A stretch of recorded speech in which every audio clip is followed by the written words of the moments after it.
সবাই, আমাদের এত তাড়াতাড়ি হতাশ হয়ে মরবার কোনো দরকার নেই, কারণ আমাদের থেকে এই ব্যাঙগুলি আরো নিরীহ এবং অসহায়। এক বনের ধারে অনেকগুলি খরগোশ তারা মিলেমিশে দলবদ্ধভাবে বসবাস করত, কিন্তু তাদের মনে কোনো শান্তি ছিল না।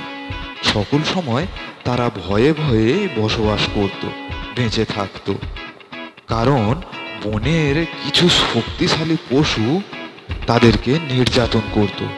প্রায় সময় তারা কাউকে না কাউকে শিকার করে নিয়ে চলে যেত। হিংস্র পশুদের আক্রমণে ভীত হয়ে পড়েছিল খরগোশগুলি। তারা সকল সময় একটা আতঙ্কের ভিতরে বসবাস করত। তাই তারা একদিন পরামর্শ করে মনস্থির করলো যে এভাবে আর বাঁচা যাবে না।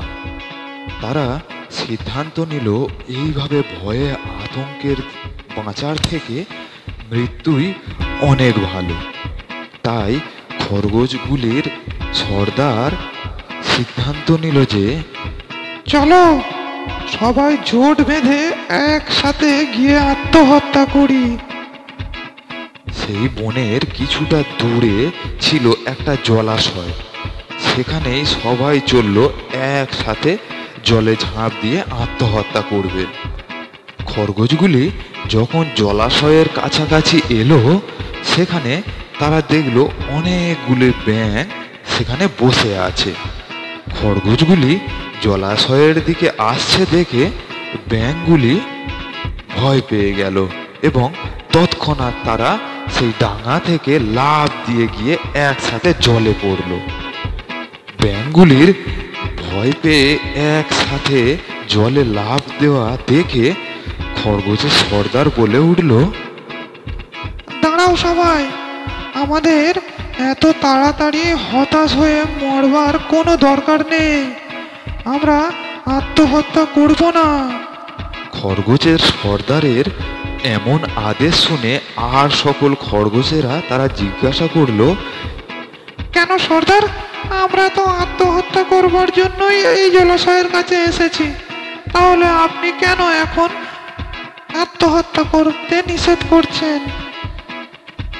তোমরা সবাই দেখো, আমাদের চেয়ে এই ব্যাঙগুলো বেশি নিরীহ প্রাণী, তারা সব সময়ই ভীত হয়ে থাকে।